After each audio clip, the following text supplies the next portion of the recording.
موجودہ حالات میں جو سیاسی حالات چل رہے ہیں اس وقت ملک میں، مجھے ایک واقعہ یاد آیا۔ ایک بادشاہ تھا، اس کے دربار میں ایک شخص آیا، اسے مختلف زبانوں پہ جو ہے وہ عبور تھا، یعنی مختلف زبانوں میں وہ گفتگو کرتا، اور اس کی خوبی یہ تھی کہ جس زبان میں وہ بات کرتا پوری فصاحت و بلاغت کے ساتھ، شائستہ شستہ انداز میں، کوئی پہچان نہیں پاتا تھا کہ اس کی مادری زبان کون سی ہے۔ ہر زبان میں ایسا لگتا جیسے یہی اس کی مادری زبان ہے۔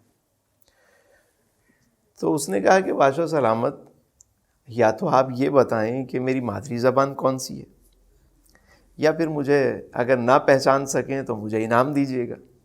پہلے کے بادشاہوں کے پاس ٹائم بھی بہت ہوتا تھا، انٹرٹین کی اور کوئی ایسے ذرائع بھی نہیں تھے، تو وہ ایسے ہی لوگوں سے شغل میلہ کر کے دربار میں اپنا ٹائم بھی پورا کرتے۔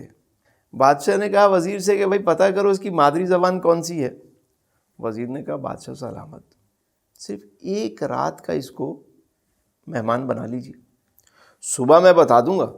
بادشاہ نے کہا مارنا نہیں ہے، اس کا سافٹ ویئر اپڈیٹ مت کیجیے گا، جیسے ہمارے یہاں آج کل کہا جاتا ہے کہ سافٹ ویئر اپڈیٹ ہو گیا اس کا۔ نہیں کچھ بھی نہیں کریں گے، بس اس کو ایک رات کا مہمان بنائیں۔ رات ہوئی، اس کو بالائی منزل پہ ٹھہرایا گیا۔ صبح جب دربار سجا، وہ شخص آیا تو اس نے کہا ہاں بھائی بتائیں میری مادری زبان کون سی ہے۔ بادشاہ نے بولا کہ تیری مادری زبان یہ ہے۔ وہ حیران، کہنے لگا واقعی یہی زبان ہے، مگر ایک بات بتائیں بادشاہ سلامت، رات ہی رات میں آپ کو کیسے پتا چلا؟ میرا گاؤں اتنی دور ہے کہ کوئی رات میں جا کے واپس نہیں آ سکتا، اور کوئی ایسے ذرائع بھی نہیں تھے کہ فوری طور پہ سرچ کر لیا جاتا۔ ذرا بتائیں تو صحیح، مجھے اتنا بتا دیں کہ آپ کو معلوم کیسے ہوا، کیونکہ کوئی مجھے پہچان نہیں پاتا، آپ نے کیسے پہچان لیا؟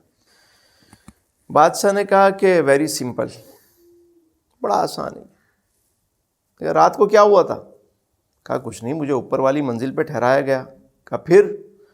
کہا جب میں سونے لگا کہ دروازے پہ دستک ہوئی۔ کہا پھر؟ کہا میں باہر آیا، ادھر ادھر دیکھا، کوئی تھا نہیں۔ کہا پھر؟ کہا پتہ نہیں کسی نے مجھے پیچھے سے دھکا دے دیا۔ کہا پھر کیا ہوا؟ میں سیڑھیوں سے نیچے گرا۔ پھر کیا ہوا؟ میں نے گالیاں بکنا شروع کر دیں، میں نے گالیاں بکنا شروع کر دیں۔ بادشاہ نے کہا وہ جو تو نے گالیاں بکی تھی نا، وہ تو نے اپنی مادری زبان میں بکی تھی، کیونکہ بندہ جب گرتا ہے نا تو وہ اپنی اصلیت ظاہر کر دیتا ہے۔ تو جب تک سیٹ ہوتی ہے، جب تک ذرا پروٹوکول چل رہا ہوتا ہے، تو بندہ بڑا مطلب او ہو۔